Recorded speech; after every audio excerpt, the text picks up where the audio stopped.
With more news coming out today about Sir Jim Ratcliffe and the ratification being very close, we're hearing it could possibly be this week. I'm going to tell you in this live video why there is no such thing as the United way and why Sir Jim Ratcliffe is going to do things his way.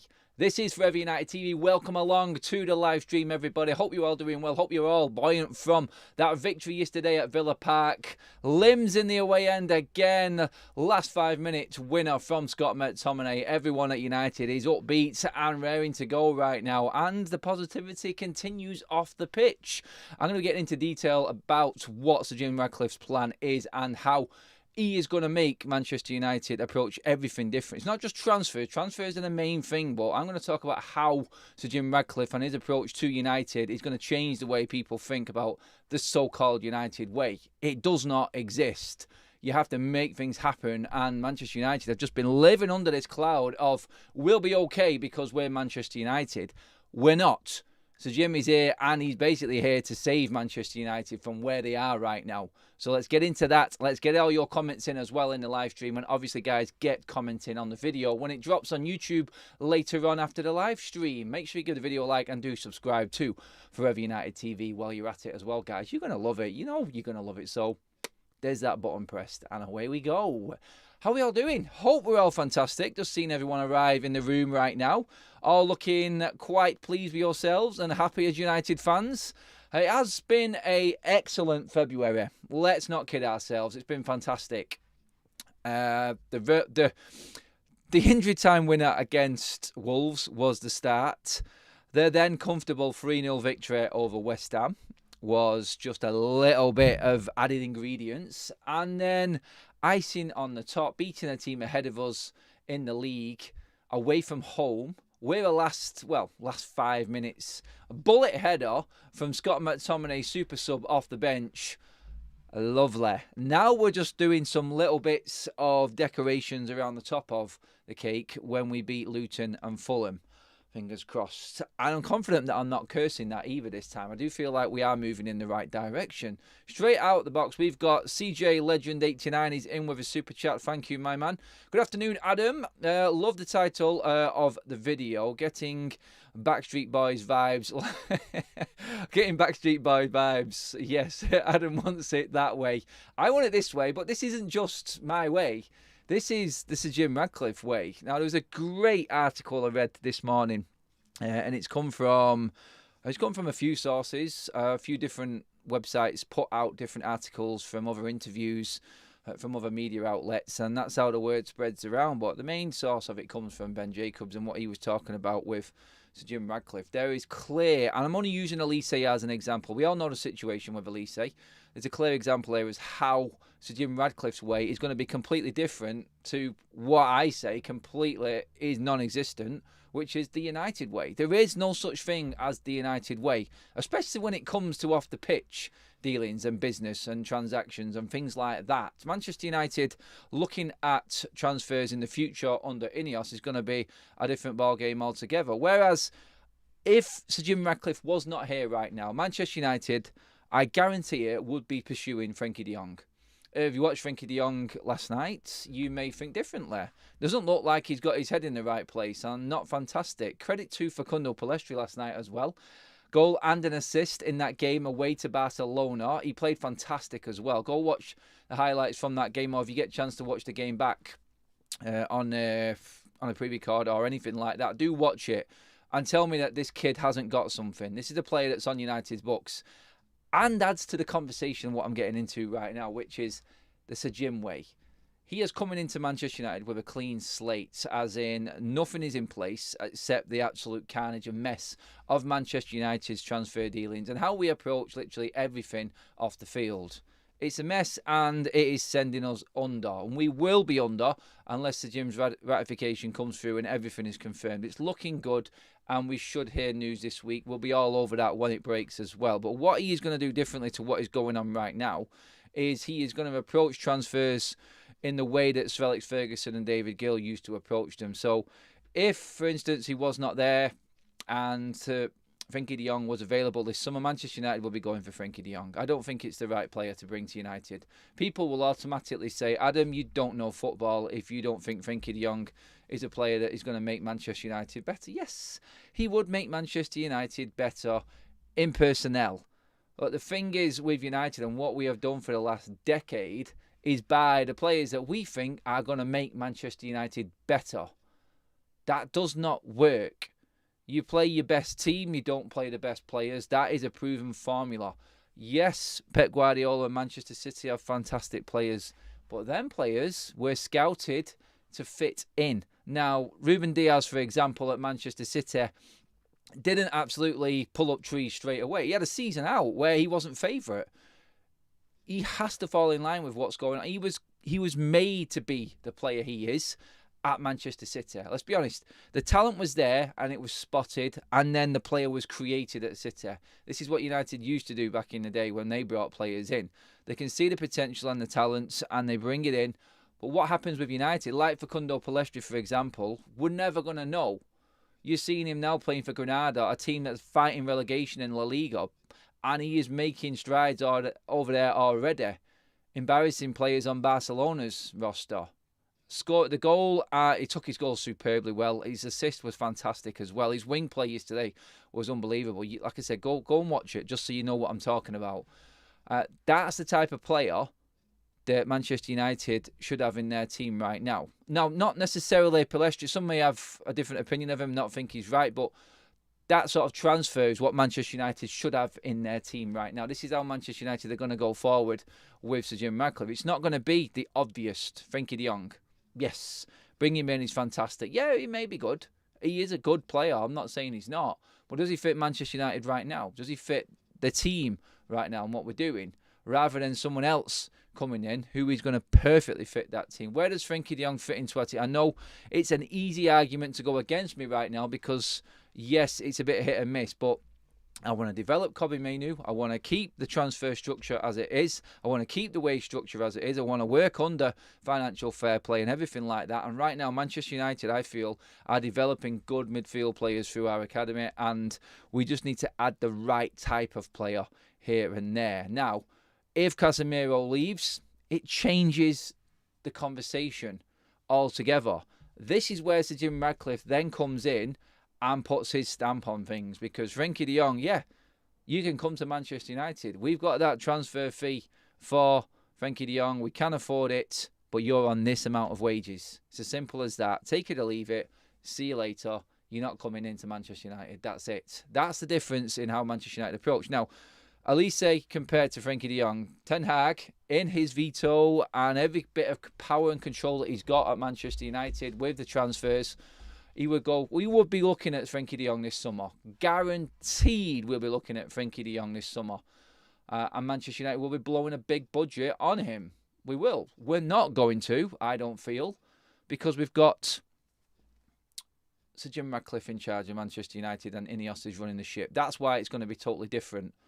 Because we're going to be looking at players that fit a certain system, not players that look good and automatically in the thinking, without being fully researched, are going to work for Manchester United. We have bought the best out there and it's not worked. Why has it not worked? Because you didn't look at the player in detail. You didn't look at what he actually brings. You didn't look at his defensive capabilities, his strength, his fitness, his stamina. You didn't look at the pressure that is playing for Manchester United, where he's played before, the history of this player. We've done none of that, and it's quite clear to see that we've done none of that in all of our recruitment and everything that we've done when buying players in to Manchester United. Frenkie de Jong's wages at the moment are astronomical. I think he's on, I think he's definitely on, he's over 350 grand a week. I'm pretty certain of that. I'm not too sure. All I know is that it's quite high. It wouldn't fit the wage structure. Someone's saying there, Dobby's saying there he's on 500. He could possibly be on 500 a week. United are not going to get that. You can stay at Barcelona. Players like that are a thing of the past for Manchester United. We're not going to buy them. So Jim Ratcliffe is changing everything in the way we approach. You will see it this summer. Elise is a prime example of why Manchester United will go for him instead of a Frenkie de Jong. It's a different position. I'm just using the player character and everything in this and how Manchester United will structure transfers going forward. He wants to come to Manchester United. We know this. He's young. He's Premier League experienced. His buyout clause is not too much, and he will not demand high wages. That's the player that Manchester United are going to be bringing in to the football club going forward. Not your Frankie de Jongs. It's as simple as that. Not your Antonys, your Casemiros. The examples here is you're going to be bringing in someone like Elise compared to a Antony. It's the same position, except you're going to be paying probably £30 million less, and you're going to be paying him probably, nearly 100 grand less. Maybe I would say between 175 grand less a week in wages. And while that saves you over a season, definitely falls on and in line with FFP and that squad availability. Not squad availability, but the squad evaluation in line with revenue, which is the new system of financial fair play when it does get approved by the Premier League, and everyone will be moving forward on that format. So that for us is where we need to be looking. That for us is where I feel Sir Jim Ratcliffe is going to change everything and the whole look of what Manchester United is. Casemiro would have never happened under Sir Jim Ratcliffe. Antony would have never happened under Sir Jim Ratcliffe. Neither of them signings would have happened for any other team in the top 6 of the Premier League. And look at all of them. They're all better than us. Casemiro wouldn't have gone to City, Liverpool, wouldn't have gone to Spurs, Villa, Newcastle, Chelsea. Wouldn't have gone to... he might have gone to Chelsea, actually. That's a different ballgame. But look where Chelsea are. Look at what happens when you buy the so-called best players for the biggest fees. It does not work. Chelsea's best players are probably the likes of Conor Gallagher right now, who cost them nothing. Manchester United's best players right now are the players that cost us hardly anything. You look Scott McTominay, Garnacho, Mainu, academy players. You look at the goal involvements for the players this season, the list of players that you've got, and you've got Garnacho there. I think he's right up there. Rashford's up there. Scott McTominay's up there. Now, the issues with the likes of Scott McTominay and Rashford different altogether, but that's the basis of Manchester. That's how Manchester United used to work. That's how we will be moving forward in the future as well. There's no need to be going out spending all that money. I did a video the other day saying 400 million Manchester United gamble with the Champions League. United can spend 400 million according to PSR and financial fair play this summer. This is the position United are in. We can definitely balance them books, but we're not going to. It's there for us to do and use, but we're not going to do that. It's different now. So this is where Sir Jim Ratcliffe and Ineos is going to change everything. This is where Erik ten Hag, he has got some bargaining chips now. He does look like he is going to turn this team around. Yet there's bigger games to come, and this could all completely fall off at the moment. And right now, everything looks good. But guys, you only have to look at the games that are coming up. Ten Hag, I feel, will be given the chance. He's got enough in the bank from last season. If he can get Manchester United into the Champions League, he's definitely going to stay. He's on his way back up there right now. United have turned the corner, like we said. But he has to fall in line with all of this. The reason he's on the thumbnail and Sir Jim Ratcliffe's on the thumbnail, I just don't see Ten Hag working unless he wants to change everything that he stands for and what he said in that interview that time when he signed for Manchester United, which is I need to have, without fail, guaranteed 100% control over transfers coming in or I do not sign. That's got to change. That will be a big stumbling block for Ten Hag in his negotiations for being Manchester United manager going forward, especially when trying to get a new contract. So that, for me, is where everything is going to be a completely different approach for Manchester United. It's not going to be as it was. There is no such thing as a United way when it comes to transfers. There was the Sir Alex Ferguson way. He figured it out. He figured out how to get the best out of what Manchester United's infrastructure was. There is no such thing as what Manchester United used to be or used to do. It's the managers in charge. We've just let managers take complete control with no structure above them. Ten Hag, I feel, can get control, but he has to work in with the likes of Berardi. Berardi is not going to give Ten Hag the world. He is not. If he is in control of everything that goes on behind the scenes, transfers and everything else going forward, then he is going to be disappointed, Ten Hag. He's already bemoaned in a press conference the lack of money available because of PSR and financial fair play. this season, not being able to bring in another striker in January. I'm sorry, it's just not going to happen for you, Erik. Right now, you're going to have to deal with what the changes and what we've got right now. Ineos will definitely help Ten Hag in moving players on. I think that's a big, big plus point for Erik Ten Hag. Let the structure do its work. You coach the team and give the input. Stop managing above and below. That's not his fault, but that's what he's doing right now. He's managing above himself and below himself, and it's not working. Right now that everything has been cleared, deck-wise, his squad's been trimmed down, he's got a few headaches out of the way, he's got more time on the training ground, you're seeing a more stubborn and more organised Manchester United where we actually look decent again. That's what Ten Hag needs to concentrate on more. And I feel like if he does allow the structure to do its job, Ten Hag can flourish at Manchester United. It is proven that if you've got the right people above the manager and everyone is on the same page, it does work. The blueprint is there in City and in Liverpool and now in Arsenal. They've caught up. They've got someone in there in Edu who understands what Arteta's vision is. There is no one player bigger than the football club. You don't buy superstars, you create superstars within your ranks. You find the players young, you bring them in, you have a great scouting and recruitment network, finding the best around. You invest all of your money into your youth team and that side of things, and that is how you create the monster which is unstoppable. Look at the past in the Premier League about the winners and everything that they did. City have not spent, I mean, you could argue with Grealish. I think that was a big mistake. And I could not believe that City spent that money on Jack Grealish. I really couldn't believe it. But, hey, they spent it and they won the treble a year later. So you could argue that they've got that money back. It doesn't matter. But I don't see Jack Grealish getting any better than what he is now at Manchester City. That, for me, was a big surprise.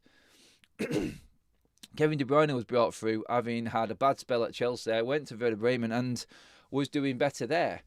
Now, he has been created at Manchester City. He has been made there. Bernardo Silva, potential at Monaco, made at Manchester City. Foden's come through the ranks, made at Manchester City. Haaland was good at Dortmund. He's spectacular at Manchester City. It's all about finding the player. And look at the price of all of them players that we've just talked about. Go back to see the transfer fees, what they're worth now compared to what City bought them for. Nearly every single player that City have bought, barring Jack Grealish, is probably worth more than what they actually spent money on him for, because of the recruitment and because of everything that was done research-wise for every single player. Berardi, like we've said before, said no to Maguire, bought Diaz a year later. Said no to Jorginho, bought Rodri a year later. Said no to Alexis Sanchez. United still paying the cost of that transfer and everything that happened there. He knows what he's doing. The right people in alongside him, Manchester United, are going to help Ten Hag make his job easier. Just do your job. Coach, manage what you've got. We will give you the tools to make it happen. That's how it works. So Alex Ferguson hardly stepped foot on the bleeding training ground.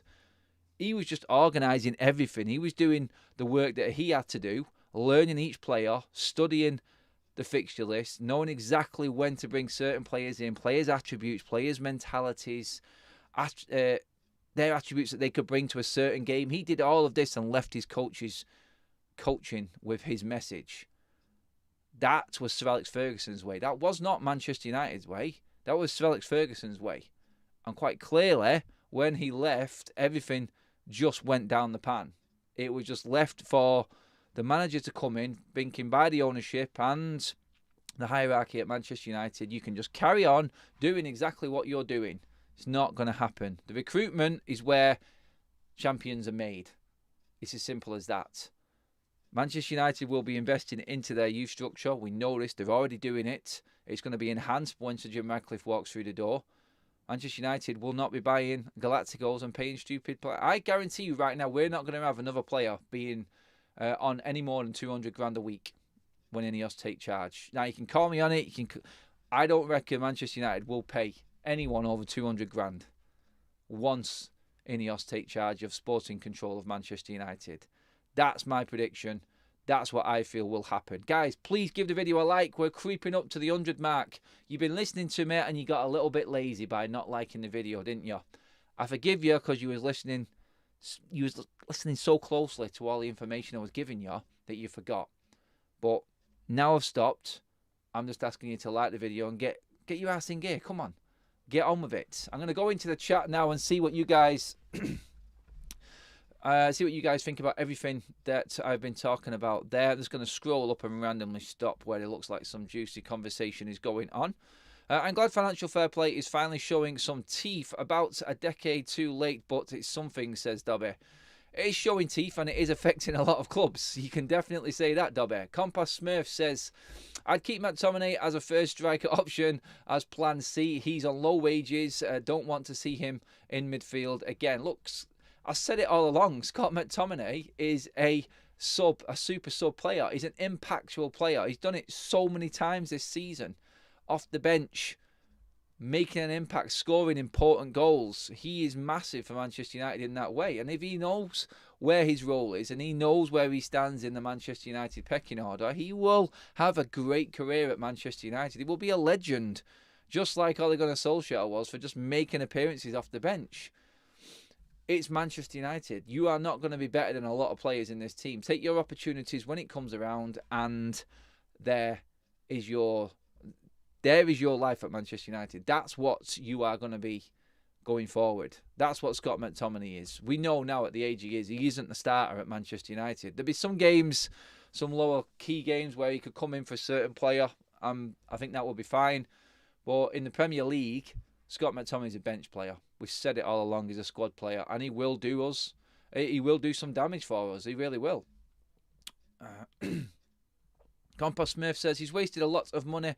He shouldn't be anywhere near the transfers now. That's on Erik Ten Hag. Ten Hag didn't pay the fees he recommended the players. I can't fault Ten Hag for the amount of money that's been spent on players. Yes, he's had an input on the players, and if they don't perform, that is on him. Manchester United's recruitment side and the structure of our transfers is where the money that's been spent is criticised, let's just say, and it needs criticising. It needs fixing.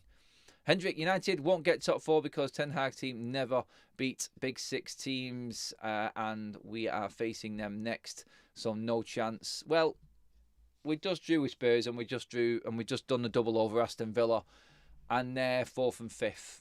Big Six teams, who are you talking? Chelsea, you classing them as a Big Six now? Yeah, that's what I mean. So we have actually done the double over Villa, who were 4th. So we can't really argue that, can we? Big Six, I think, is a myth. Look at the top 6 in the table as it is right now. I think that's more realistic. Newcastle were there last season. Look where they are right now. I know we can't beat them, and that sort of defeats the object a little bit with me. But yeah, you've got to look at it and go, we can. Yeah, it has to change. There are some massive, massive games coming up, and that is the big problem. Can we do what we did yesterday against Villa in them games?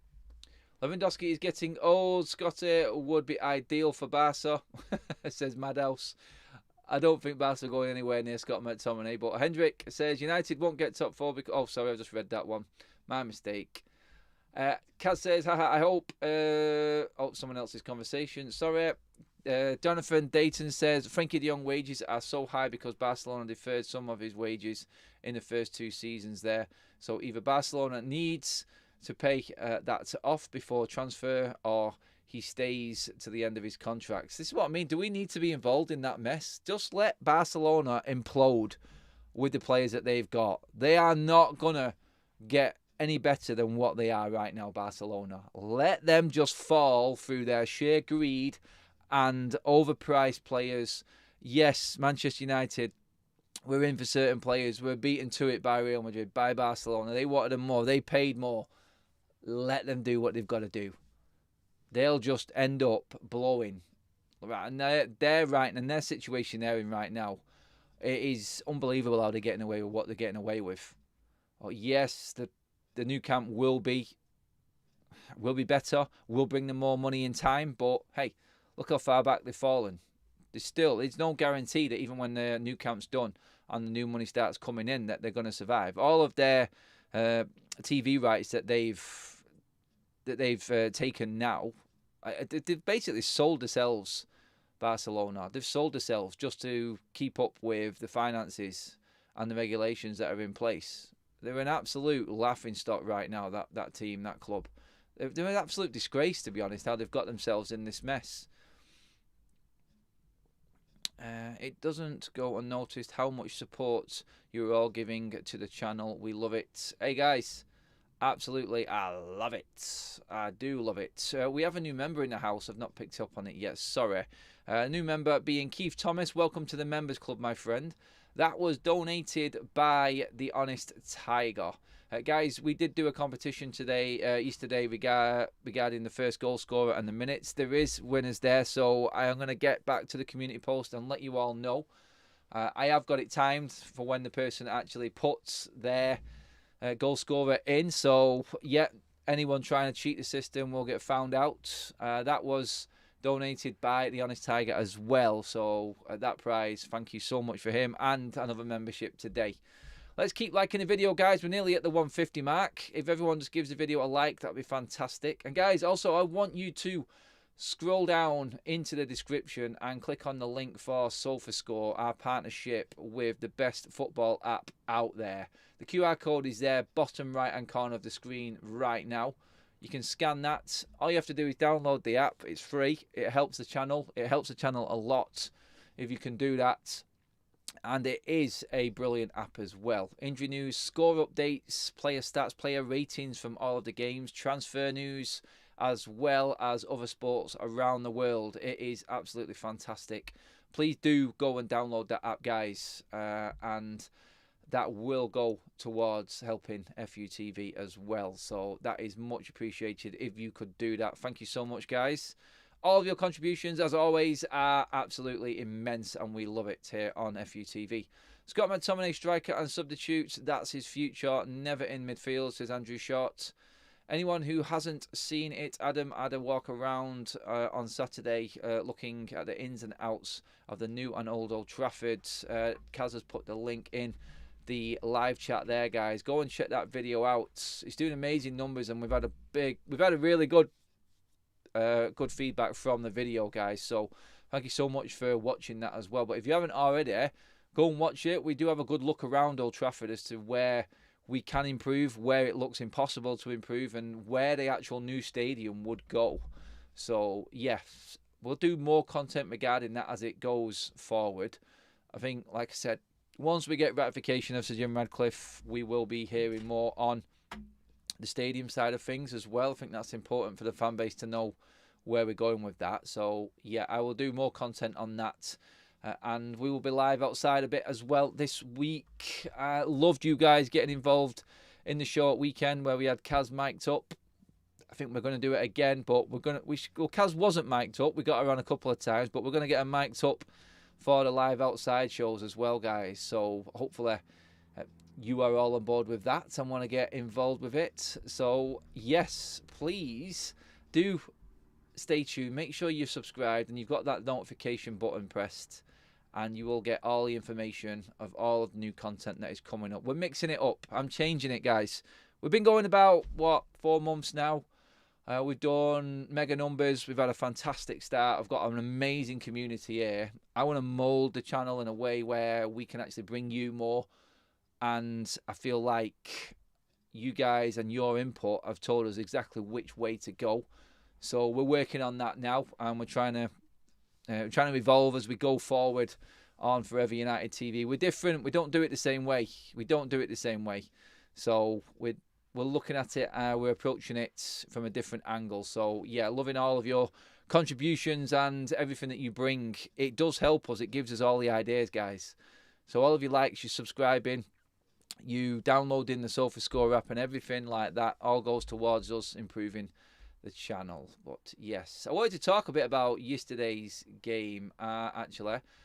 Just so, I thought you said the dust has settled. Everyone's looked at it now. Manchester United took comfortably there, as you can see. My table is updated as well. Woohoo! There's one straight away for you. Minor gains all the time. Minor games. Guys, we're after 200 likes, by the way. We're only 45 away, so keep liking the video as we go along. But yeah, Scott McTominay yesterday, I don't think we talked enough. Laurie Whitwell had did a great tweet actually yesterday talking about Scott McTominay's involvement and the goals and the 12 points that we've gained from Scott McTominay's goals this season, mainly off the bench. I mean, I was just going through it at the top of my head, and I've not even researched it this morning either, guys, but yeah, there was the 2 against Brentford, we had the 1 against Wolves, the 1 yesterday. There's 4 straight away out of the 7 that he's got this season. It's crazy. Like, his involvement and his impact on this season has been immense. It really has. And from the bench especially, I think he's taken to that role. I do think he has taken to that role, and I think he has made it his own. He is the super sub at Manchester United. He is. The Honest Tiger is asking about Luke Shaw. No definite updates yet. I'm waiting for a 100%. We are still talking that it was precautionary. There was nothing serious with Luke Shaw. So he was feeling something and was taken off. Nothing major. Very similar to what we did again with Martinez at Wolves. When we brought him off, we seen him with the ice pack on. He was playing in the next game. So hopefully it's a similar story to that with Luke Shaw as well. But we are waiting for news on that definitely today. And I'll bring it to you probably later on today. We've got some more news coming in as well as we go. Victor Lindelof is likely to leave Manchester United in the summer and move to Saudi Arabia, where he has many offers. I've been telling you this, guys, for ages. Everyone knows I don't like Scott McTominay.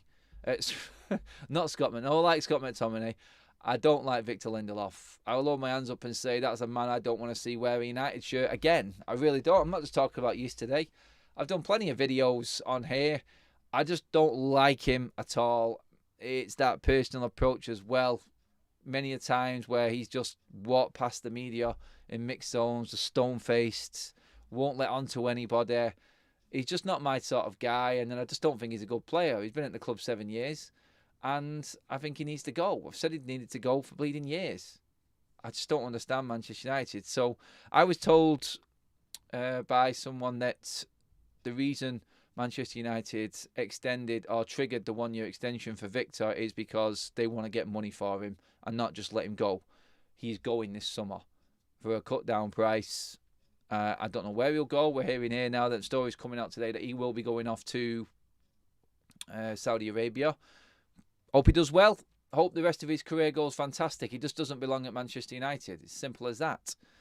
Alien Tenno in with a super chat says Shaw got a happy meal at half time. He's happy with Sharberto chunks. He's it just takes me back to the Alternative United videos. That it was funny.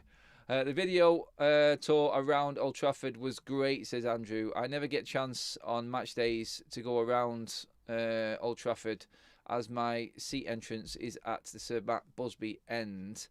Well done, Adam and Kaz. Thank you for that, Andrew. That's what we wanted.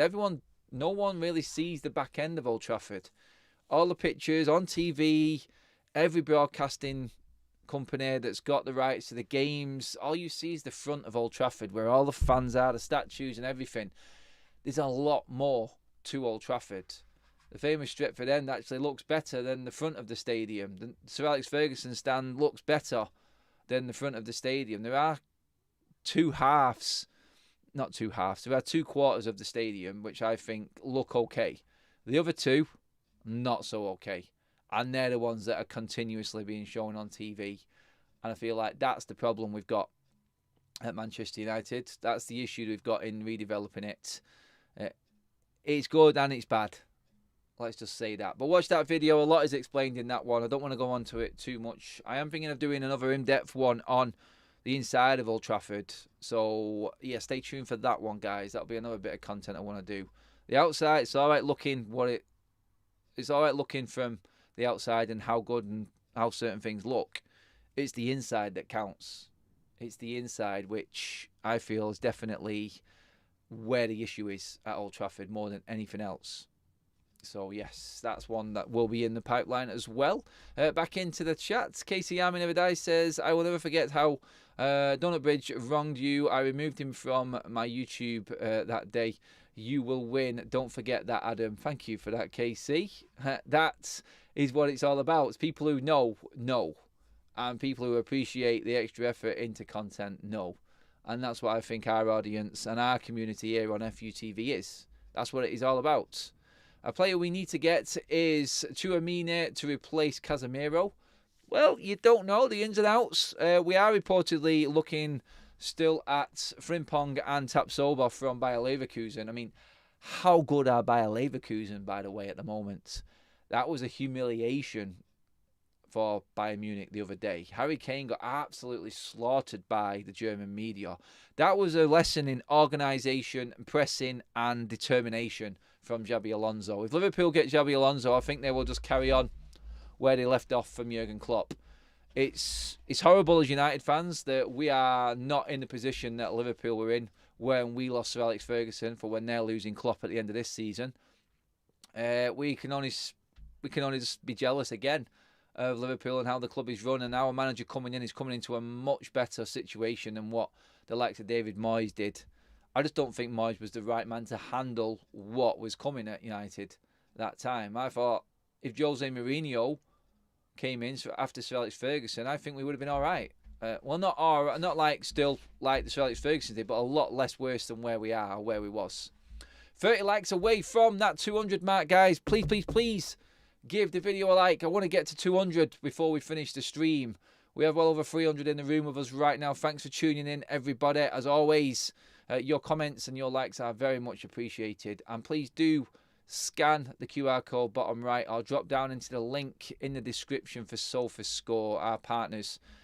They are changing things up and making everything easier and better. It is the best stat-based app out there, guys. I promise you, I get a lot of my information just from that app. It is really good, and everyone who has got it has said it is absolutely brilliant. It's free. Go get it, and if you do, it helps the channel, so why wouldn't you want to do that? It's a win-win. So get onto it. Thank you guys again. Again, just quickly on Pellistri and that performance yesterday against Barcelona. We've got some loanees really doing well right now. Pellistri, you've got Greenwood, both absolutely smashing it in La Liga. If it came about that there was no room for Pellistri and Greenwood, which, if it was a betting man, I would say the way everything has conspired and everything has gone, I would say that Pellistri and Greenwood are both going to be sold in the summer. I do believe that. I wanted to see Pellistri given a chance. Just the way he battered and bruised Frankie de Jong yesterday. And the guy took some serious hits yesterday and carried on going. He was an absolute nuisance. And people said to me, he's just not big enough. He's not strong enough for the Premier League. He's not physical enough. Watch that game and eat your words. He was outstanding. And that's top-level football, guys. That's top-level football. So I don't believe all of the Pellistri not fitting in and not doing well enough. I think his time at United is done, and I'm a bit gutted that we didn't see more of him. You can tell because of the way his agent is talking. If Ten Hag is still in charge of Manchester United come the summer, Pellistri is never going to play for United again. That's another prediction I'm going to give. I think Greenwood will be sold as well. I think Manchester United can recruit a lot of money. An awful lot of money this summer with players on the out list, especially in that forward line. So we know Wan-Bissaka and Lindelof are going. Pellistri will go. We're looking at Sancho to go. We're looking at Greenwood to go. Donny van der Beek has to go. And I just feel like Manchester United can really recoup at least 150 million this summer in player sales with the players that we're looking at getting rid of. They're playing well and they're actually adding a bit of value. You know what I mean? Sancho hasn't done too bad at Dortmund. You're looking at Pellistri and Greenwood, like I said, over in Spain. We are going to get a bit of money for Alvaro with Benfica. Do keep playing him. I just feel like we are going to have a good start to the Ineos tenure at Manchester United and them being in control of the football club. It all works into Manchester United having more money to spend and the right people spending it. That is, again, going back to the start of this video, what I wanted to get across. There is no such thing as the United way. Don't let anyone convince you or tell you that there is a United way. There isn't. The United way is whatever manager in position at the time makes of the team and the players that he's got. Sir Alex Ferguson didn't create the United way. So Matt Busby didn't create a United way. He just installed a confidence in his team. They installed a confidence in their teams that they were invincible, that they needed to win and they could win absolutely every game they competed in.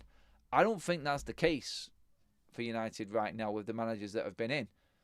Ten Hag, I think, is the closest we've had to having a stubborn, resilient side, and it's fallen away at the start of this season. It's been massively disappointing. Can he claw it back? Can he claw it back? We're looking at them games coming up. We'll look into them in more depth right now, because if we do beat Luton and then we do beat Fulham, which I expect us to do, then we're going to have 12 games left, a dozen games left after February. And if I told you we've got to go away to Bournemouth, Brentford, Brighton, City, at home to Newcastle, Arsenal, Liverpool as some of the games, then you can see the task in hand. You can see the task in hand. You can see how difficult that's going to be. This is why February is so important, why I kept going on about these 5 games. I did not expect us to be 9 points out of 9 at this stage. I didn't think we had it in us, but they've proved that they are behind the manager, and now it's down to Ten Hag to get out of these players as much as he possibly can. And maybe next season we'll see a style of play, because we're still not going to get it. We said it, didn't we, before all of these games? By hook or by crook, it's all about the results. Let's just get the best results possible that we can get, and then we'll go forward from there. That's what's important right now. Points on the table, and United being in the best position possible to go forward next season and give Ineos the best platform possible, and that is being in the Champions League. That's what's important. So, yes, let's see what we can get out of it. 16 likes away from the 200 mark, guys. Get onto it, please. Going back into the chats, let's just see what you guys are saying right now. I'll give you your moment now. Let me just see what's the scroll up here and have a quick look. Let me have a look. There's plenty of conversations going on in the chat between yourselves. Michael Vine says Keno and Shearer get their own derby matches in the next round of the Cup. I'm not sure what you mean. Really don't know what you mean by that. Let me just see what else we got. Will we sell McTominay or keep him as a super sub? 8 goals so far. I think he's earned his place on the bench. Gareth, we were just talking about that earlier on, but I think Scott McTominay's going nowhere. I think the chance to sell him was to West Ham last summer. We turned down 30 million. I still think his value is top 40. And yeah, I think he's playing right now in a 30 to 40 million bracket type of player if you were going to sell him. I just don't think United are going to sell him. I think we'll have enough players to get rid of ahead of Scott McTominay this summer. I think there's about 7 or 8 ahead of him. He's going nowhere. I think he's earned his place on the bench, like we said. And I'm happy for Scott to be on the bench. 5 likes away from the 200. Get in there. All right, Michael. Blackburn v Newcastle and Forest v United. I got ya. Thanks for that, Michael. Yeah, I mean, the FA Cup draw is crap, innit? Let's be honest. It really is. There's no exciting games whatsoever. And I think the quarterfinals is where it's going to happen. Are we going to get back to Wembley? Are we going to get that semi-final trip to Wembley? It's going to be interesting, put it that way. Very, very interesting, because who's still in? You still got your Liverpool, you still got your City. This is a tough one. It's a tough one. I reckon we get City in the quarterfinals. We got to beat Forest first. Obviously, we got to beat Forest, but I think we get City in the quarterfinals. I think it'll be away as well, like every round has been. I think that might be the end. I think, do you know what it's got the makings of? And just you can clip this up now as well. It's going to be one of them double headers. We're due to play City in March away at the Etihad. I reckon we'll draw City away in the FA Cup as well. And it'll be like back-to-back games against Man City. And it could be a determining factor in our season. It's just that's what's happening this season with United. And that's how the season is panning out. It's them certain games, isn't it? That's what it is. 2 likes away from, or 1 like away from the 200 mark. We are going to cruise over the line. Thank you guys so much. Absolutely immense contributions again today. And it's all down to you guys and your determination to make this channel what it is. 200, there it is. Thank you so much, guys. I'm absolutely buzzing with that. And that pretty much is the end of the video, guys. Just to round up everything that we talked about, it's the Sir Jim way. There is no such thing as the United way. The Frankie de Jong transfers of these old days and what Ten Hag wants are gone. So Jim Ratcliffe is taking charge, and it's going to be more of the Elise type of signings. Players that want to come to United and no if, but, or maybe about it. Frankie de Jong had his chance. He could have made things happen and got to United, but no, it wasn't to be. Elise is a United fan. He wants to come to United, so that is where we are going to be looking going forward. Welcome to the members club, Erik, gifted by General Foodie. Absolutely loving that. Another couple of members on the stream today. I'm loving you all. Welcome to the members club, everybody. And yeah, that pretty much finishes off our content for this lunchtime, guys. Cheers for tuning in, everyone. Smash the likes today. New members, super chats, great conversations in the chat as well. Thank you for tuning in. It was epic all the way, wasn't it? And Manchester United go marching on. That's the main thing. Everyone is happy. Guys, thank you for tuning in and watching. That is us. We'll be back at 6:30 tonight. Do join us there. And we'll be talking everything United and what's happened today. Hopefully we'll get news on Luke Shaw's injury. And that will be positive as well. That's it, guys, for now. Like, share, and subscribe to the channel on your way out. If you've not tuned in or not subscribed already, that is. Thank you so much. I'll see you all later on.